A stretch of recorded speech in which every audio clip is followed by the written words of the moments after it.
খালেদা জিয়া ছাড়া বাংলাদেশের কোনো সরকার কি কৃষি ঋণ মওকুফ করেছে? দ্বিতীয়, এবং মন্ত্রী পরিষদের প্রথম বৈঠকে।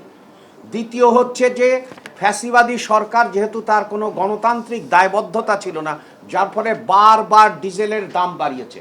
ইউক্রেন যুদ্ধের সময় আপনার কোনো গ্যাসের দাম কমেছিল, তারপরেও আপনারা যদি খেয়াল করেন বিদ্যুতের দাম বেড়েছে, ডিজেলের দাম বেড়েছে। এবং বর্তমানে আমরা কৃষকদের প্রতি দায়বদ্ধ বলে আমরা আসলে গণতান্ত্রিক দায়বদ্ধতার একটা বলি হয়েছি, কারণ আমরা দাম বাড়াতে পারছি না। অন্যান্য দেশে দাম বাড়িয়ে দিয়েছে, তার মানে যত আপনি দায়বদ্ধ হবেন, তার মানে জনগণের প্রতি যারা দায়বদ্ধ সেই সরকারকে কিন্তু সবচেয়ে বেশি মাসুল গুনতে হচ্ছে। আপনি খেয়াল করেন ইউক্রেন যুদ্ধের সময় কিন্তু কোনো গ্যাসের দাম আমরা কমেছিল, কিন্তু বিদ্যুতের দাম কত গুণ বেড়েছিল, আমরা কিন্তু বাড়াইনি। তার মানে দ্বিতীয়। তৃতীয় হচ্ছে যে কৃষককে একটা কম্প্রিহেন্সিভ প্যাকেজ দেওয়া দরকার, এবং মাননীয় প্রধানমন্ত্রী এই বিষয়গুলো সম্পর্কে নিজে অনুশীলন করেছেন, পরিবীক্ষণ করেছেন, এবং এগুলোকে অনুশীলন করার পরে এই যে 10টি প্যাকেজ দাঁড় করিয়েছেন। এবং তারপরেও আমি ভরসা রাখি হিরন স্মার্ট ওয়াটার পিউরিফায়ারে। প্রতিটি গবেষণা প্রতিষ্ঠানকে, কৃষি সংশ্লিষ্ট সকল গবেষণা প্রতিষ্ঠানকে এর সাথে যুক্ত করছি, এবং বিশ্ববিদ্যালয় সমূহকে যুক্ত করছি, এবং তৃতীয় পক্ষ অর্থাৎ স্বাধীন গবেষণা সংস্থাকেও যুক্ত করছি, যাতে তারা আমাদের কার্যক্রম দেখেন এবং কার্যক্রম দেখার মাধ্যমে তারা আমাদেরকে সুপারিশ দেন, যাতে করে এইটা পুরোটা কৃষি বান্ধব হবে।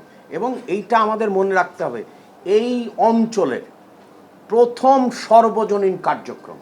দ্বিতীয় হচ্ছে কৃষককে বা দরিদ্র মানুষকে অতীতে অনানুষ্ঠানিক কায়দায় স্বীকৃতি দেওয়া হয়েছে, এই কিন্তু প্রথমবার আনুষ্ঠানিক কায়দায় কৃষককে সম্মাননা দেওয়া হচ্ছে, এবং আনুষ্ঠানিক তফসিলি ব্যাংকের মাধ্যমে এবং আন্তর্জাতিক যে বিনিময় মাধ্যম অর্থাৎ হচ্ছে ভিসা কার্ড দেওয়া হচ্ছে।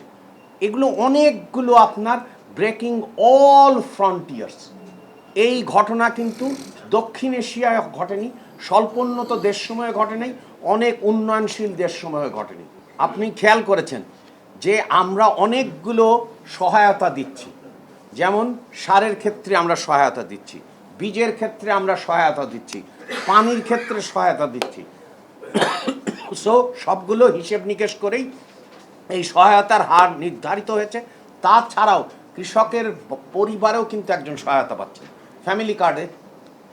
খেয়াল করেন, তার মানে হচ্ছে যে বাংলাদেশের উপযোগী পরিস্থিতিতে এবং যে পরিমাণে সংকটাপন্ন পরিস্থিতিতে